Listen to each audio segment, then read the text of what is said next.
Daming nag-aabang sa huli ng mga isda. Kung ano ba ang mahuhuli nila. Daming taong nag-aabang para bumili.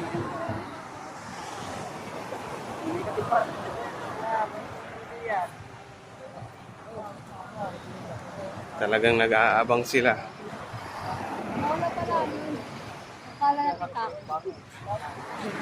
Kaya naman ang aking kuya, nag-aabang din. Gusto rin bumili.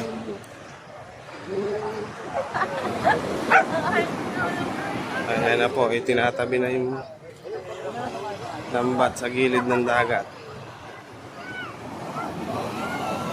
Tingnan po natin kung anong makikuha nilang isda. Malalaki na din yung punit niya eh.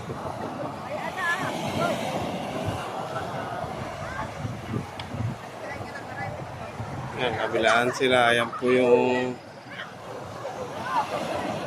mga nanlambat.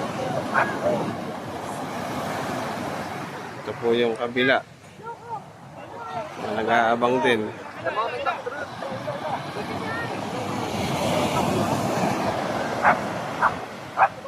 Kaya konti na lang. Makikita na natin kung anong mga isda ang nahuli nila.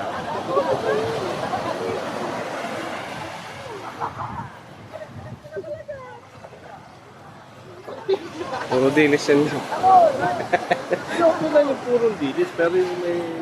Ano na din nila yun? Ulam na din nila yun. Oo. No? Pero yung ganun may halos sa tayo.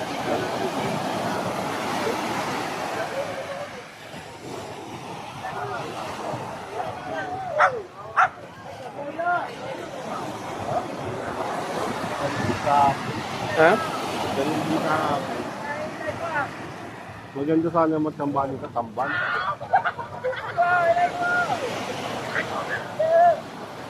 Wala.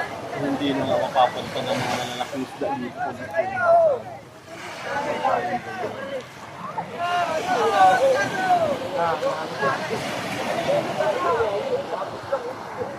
Sila araw-araw pa.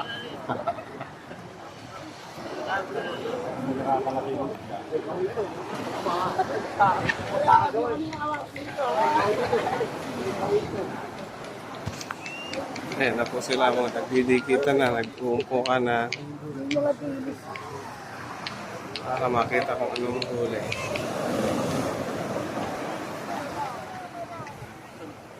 Kayo may mga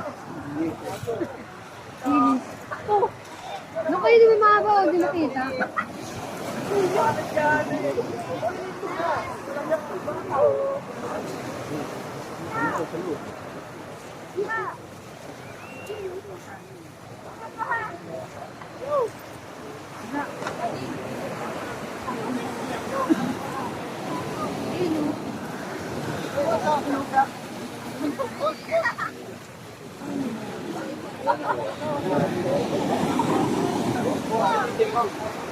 Halos ganun pa din ang huli katulad kahapon. Yan, yung maliliit na isda, yung mga nagkikintaban.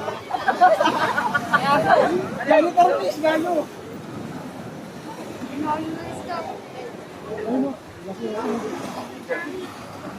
Oh, panigurado ha. Ay na, palos oh. Kaya kahit pa paano naman, may nahuli naman na malalaking isda pa rin. Kawawa. Yan yung ano. Yung natambang Pagod sila. Lalo sa pagod. Aba, mga matikinig.